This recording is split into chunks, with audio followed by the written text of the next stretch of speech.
নমস্কার, ত্রিনয়নী লাইফস্টাইলের নতুন একটা ব্লগে সবাইকে স্বাগত জানাই। আজ হোলি, তার পাশাপাশি আমাদের পূর্বস্থলীর বিখ্যাত শীতলা মায়ের পুজো এবছর একই দিনে পড়েছে। আজ আমার দোকানে যাওয়ার ছুটি, তাই একটু দেরি করেই ঘুম থেকে উঠেছি। তারপর সকালের কাজ সেরে স্নান করে পুজো করে ঠাকুরের পায়ে আবির দিয়ে তারপর চলে এলাম জলখাবার বানাতে। হোলির মিষ্টি আনতে দেরি হয়ে গেছে, তখন পুজো হয়ে গেছিল, তাই প্যাকেট ধরেই ঠাকুরকে নিবেদন করে দিলাম। তারপর তরকারি কমপ্লিট করে জলখাবার বেড়ে ফেললাম। সকালের খাওয়া দাওয়াটা আজ ভালোই হলো। মুড়ি, তরকারি, শসা, চপ, তার সঙ্গে আবার একটা দানাদারও ছিল। খাওয়া দাওয়া কমপ্লিট হলে শুরু হলো আমার ঘরের হোলি খেলা।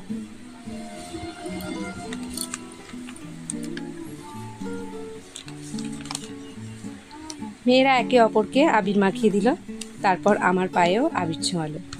আমিও ওদের আবির মাখিয়ে একটা করে মিষ্টি খাওয়ালাম। জোজো আর ঘন্টু খুবই মজা করছিল। আমার আজ রান্না ছিল না, তাই আমিও ওদের সঙ্গে এনজয় করছিলাম। আজ শীতলা মায়ের পুজোতে অনেক দূর দূর থেকে লোক বিভিন্ন রকম বাজনা বাজিয়ে পুজো দিতে আসে। তো রাস্তায় একটার পর একটা ওই রকম পুজো নিয়ে যাচ্ছিল, আর আমি বাইরে বসে বসে ওটাই দেখছিলাম। এত ভালো লাগছিল, বারবার ওদের বলছিলাম অনেক হয়েছে, নে এবার স্নান করে নে, আর রং খেলতে হবে না। কিন্তু কে কার কথা শুনে ওরা ওদের মতো রং খেলেই যাচ্ছে। অনেক বকাঝকার পর, অনেকক্ষণ পর ওদের ইচ্ছা মতো রং খেলে তারপর ওরা শেষ পর্যন্ত স্নানে গেল। তো তারপর তিনজনে মিলে রেডি হয়ে আমরা 2:30 নাগাদ আশ্রমের জন্য বেরোলাম। মাত্র 5 মিনিটের হাঁটা পথ, তারপরেই আশ্রম। খুব সুন্দর পরিবেশ চারিপাশে। আমরা যাওয়ার পর দেখি অনেক লোক অলরেডি চলে এসছে এবং খাওয়া দাওয়া হচ্ছে ওখানে। তো আমরা গিয়ে আমরাও প্রসাদ পেলাম। ভাত, ডাল, একটা তরকারি ছিল, আর চাটনি আর পায়েস। খুব সুন্দর খাওয়া দাওয়া হলো। আজকের এই বিশেষ দিনে যে এত সুন্দর প্রসাদ পাবো, সত্যি মানে খুব ভাগ্যের ব্যাপার এটা।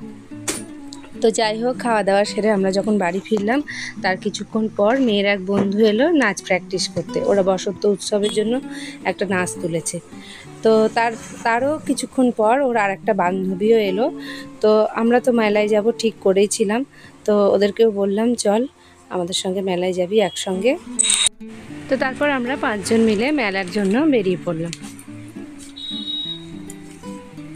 মেলাটা স্টেশনের উল্টো দিকে হয়, মানে 4 নম্বর প্ল্যাটফর্মের দিকে। তো সেই জন্য আমরা ওভারব্রিজ দিয়ে পার হয়ে তারপর আমরা লাইনের পাশ ধরে ধরে মেলায় পৌঁছালাম।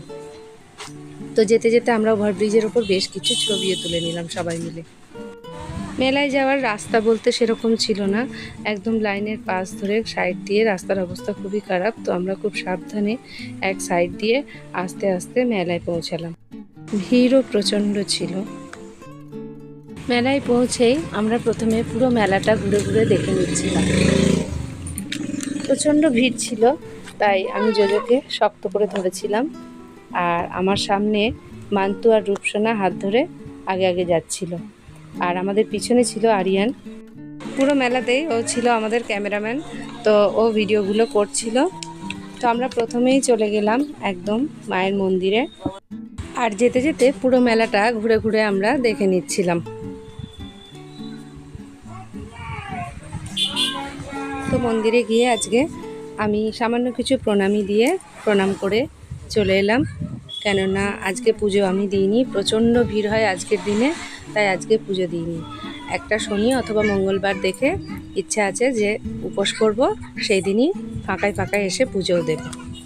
তো সেই মতো আমরা প্রণাম করে বেরিয়ে এলাম। তারপর গেলাম যেখানে নাগরদোল্লা থাকে সেখানে। তো নাগরদোল্লা ঘুরে ঘুরে একটু দেখলাম। জোজো তো সেই প্রত্যেকবারের মতো এবারেও বলছিল চাপবে, কিন্তু ওকে একা ওই নাগরদোল্লায় চাপানোর সাহস আমার হলো না। তো তারপর আমরা অল্প 2-1টা জিনিস, যেটা আমার ঘরের খুব প্রয়োজন, সেরকম 2-1টা জিনিস আমি কিনে নিলাম। তো তারপর আমরা ঘুরে আবার রেল লাইন টপকে, এবার আর ওভারব্রিজ দিয়ে না, রেল লাইন পার হয়ে আমরা বার হয়ে এলাম মেলা থেকে।